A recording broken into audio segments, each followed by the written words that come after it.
Bonjour et bienvenue sur Tout droit tout simple. Je suis ravie de vous retrouver pour cette nouvelle vidéo.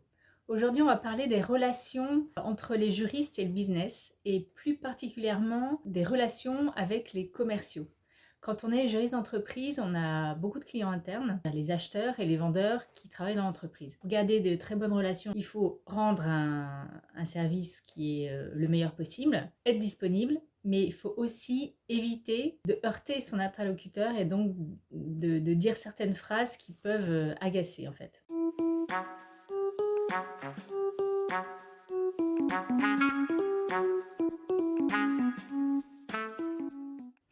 Voyons ensemble les 5 phrases à ne pas dire aux commerciaux pour qu'ils reviennent vous voir sans crainte. La première d'entre elles, c'est de dire que leur projet est impossible.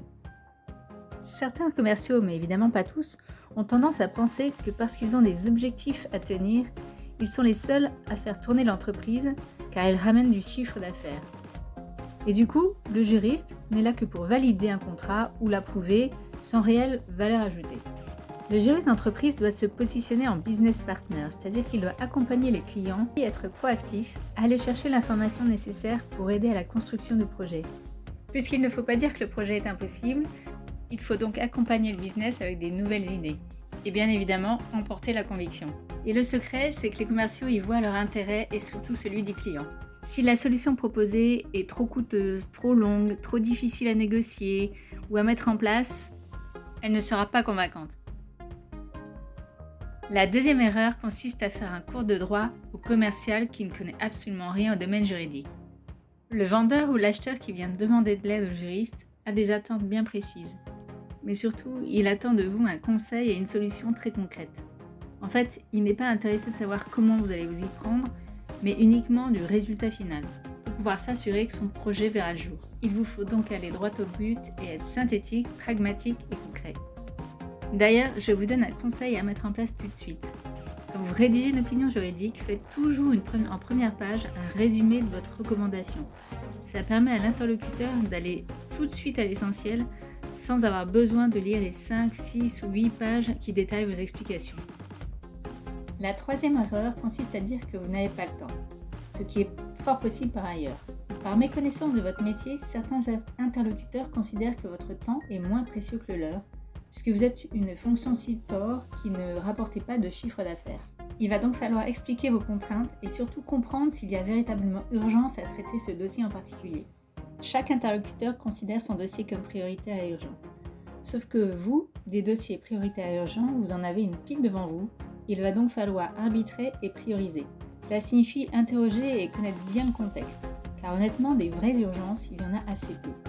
La plupart du temps, il a été promis un retour au client dans les 24 heures ou 48 heures sans que vous ayez été mis au courant, ou l'opérationnel part en congé et veut signer son contrat avant de partir. Il va donc aussi falloir négocier en interne. La quatrième erreur consiste à dire qu'il faut tout refaire ou renégocier tout le contrat. Ce qu'entend le commercial, c'est qu'il va falloir encore des semaines, voire des mois de réunions, des allers-retours de documents pour se mettre d'accord sur des virgules ou des sujets strictement juridiques, alors que lui vous assure qu'il n'y aura aucun problème avec ce client, même si il accepte une clause de responsabilité illimitée. Là encore, à vous de juger et d'apprécier les risques, et de prévenir si vous estimez que le risque est important. Pour éviter les mauvaises surprises dans l'exécution d'un contrat, il est utile de rédiger certaines clauses avec soin. C'est d'ailleurs ce que l'on a vu avec la crise du Covid, où les juristes se sont tous affairés à vérifier les clauses de force majeure dans les contrats qu'ils avaient signés. La cinquième erreur, c'est de proposer ou créer un nouveau process brutalement sans explication ni préparation. Si par exemple les demandes deviennent trop nombreuses et que vous souhaitez mettre en place un système pour réguler ces demandes ou mieux les orienter, parlez-en en interne aux personnes concernées. Proposez une réunion pour connaître les points de vue et les contraintes de chacun. Et surtout pour embarquer les bonnes personnes dans votre projet. Sinon, vous vous retrouverez bien seul. Il faut que les opérationnels voient un intérêt direct pour eux, pas seulement pour vous. Par exemple, un gain de temps, moins de réunions avec eux. Si vous réussissez à les convaincre qu'ils sont gagnants avec ce nouveau process ou cette procédure, alors vous aurez le soutien nécessaire pour mettre en place votre projet. Alors, je récapitule. Pour garder des bonnes relations avec les opérationnels et notamment avec les commerciaux, ne pas dire 1. Que leur projet n'est pas possible. 2. Ne pas réciter de cours de droit ni de textes de loi. 3. Ne pas dire tout de suite que vous n'avez pas le temps. 4. Ne pas dire qu'il faut tout renégocier ou tout refaire. Et 5. Ne pas proposer un nouveau process ou un nouveau formulaire sans en avoir discuté avant et sans explication. Si vous appliquez ces 5 conseils et que votre travail est irréprochable, votre rôle dans l'entreprise sera remarqué et sera très vite valorisé. On se retrouve très bientôt pour une nouvelle vidéo. Ciao ciao!